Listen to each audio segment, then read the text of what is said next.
সাইদি সাহেবকে ভালোবাসেন? আস্তে করে বলেন, ভালোবাসেন? আল্লামা সাইদি রাহিমাহুল্লাহ, তাকে নিয়ে গান গাওয়া যায় না, তাকে নিয়ে গান লেখা যায় না। তার ভালোবাসা অন্তরে ধারণ করে, তাকে হৃদয়ে লালন করে দিন বিজয়ের জন্য, নিজেকে শাহাদাতের জন্য প্রস্তুতি নেওয়া যেতে পারে। আল্লামা সাইদি কেবল একটি নাম নয়, আল্লামা সাইদি একটি প্রেরণার নাম। আল্লামা সাইদি বাংলাদেশে ইসলামী আন্দোলনের একটি ইতিহাসের নাম।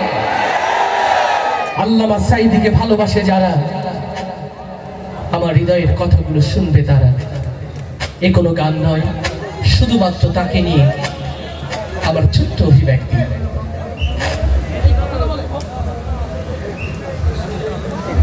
13 বছর ছিলে তুমি চার দেয়ালে বন্দী, জালিম শাহির সাথে তবু করনি তো সন্ধি। ইউসুফ নবীর মতো তোমায় দিল অপবাদ, দিনের কথা বলাই তোমার ছিল অপরাধ।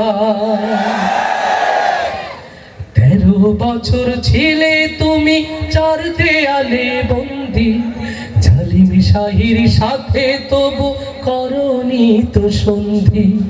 ইউসুফ নবীর মতো তোমায় দিল অপবাদ, দিনের কথা বলাই তোমার ছিল অপরাধ। অবশেষে হলে তুমি মাজলুম কয়েদি। আল্লামা সাইদি তুমি, আল্লামা সাইদি, আল্লামা সাইদি তুমি, আল্লামা সাইদি, আল্লামা সাইদি তুমি, আল্লামা সাইদি। ও বাংলার তাওহীদি জনতা, হৃদয়ের কান খুলে শুনে রাখেন, মিথ্যা মামলায় দীর্ঘদিন কারাগারের অন্ধকার প্রকোষ্ঠে যারা আল্লামা সাইদিকে আটকে রেখে জুডিশিয়াল কিলিং এর মধ্য দিয়ে আল্লামা সাইদিকে শহীদ করেছে, আজ হোক কাল হোক এই বাংলার মাটিতেই তাদের বিচার হবে ইনশাআল্লাহ। হৃদয়ের কান খুলে শুনে রাখেন, সেই ট্রাইব্যুনাল আজও আছে, সেই আদালত আজও আছে, আজও বাংলার মানুষ সেই ফাঁসির দড়ি রেখেছে, শুধুমাত্র ওই নাস্তিক মুরতাদের বাংলাতে ফেরার অপেক্ষা। আল্লাহ তাআলা দিনের পথে, আল্লামা সাইদির পথে সকলকে যেন জাগ্রত থাকার তৌফিক দান করেন।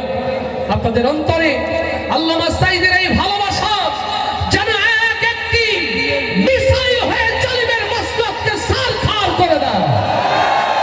হৃদয় খুলে শুনে রাখেন মুসলমান, আজ বাংলাদেশ দ্বিধা বিভক্ত। একটা হয়েছে দ্বীন ইসলামের দল, আর একটা হয়েছে শয়তানের দল। অতএব এখনই সিদ্ধান্ত নেওয়ার সময়, আমরা কি শয়তানের দলে যাব নাকি দ্বীন ইসলামের দলে থাকবো, সিদ্ধান্ত নিতে হবে মুসলমান। এই জমিনে ইসলাম থাকবে কি থাকবে না, এই জমিনে মুসলমানের তাজিব তামাদ্দুন থাকবে কি থাকবে না, আগামীতে সেই সিদ্ধান্ত বাস্তবায়নের জন্য যদি মাথায় কাপড়ের কাপড় বেঁধে রাজপথে নামতে হয়, ওপেনে বলেন মুসলমান, তার জন্য প্রস্তুত আছেন কারা কারা? তাকবীর ধরে দিয়ে আল্লাহকে সালাম।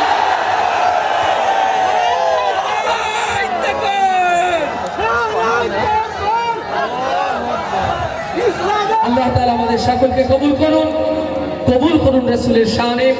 এনামুল হাসান বিন নূর ক্যাডেট মাদ্রাসার এই অনিন্দ সুন্দর আয়োজন সিরাত ফেস্ট, আল্লাহ তাআলা হায়াতে রাখলে আবারও কণ্ঠে কণ্ঠ মিলিয়ে আমরা এই জমিনকে রাসূলের সুরে প্রকম্পিত করবো ইনশাআল্লাহ।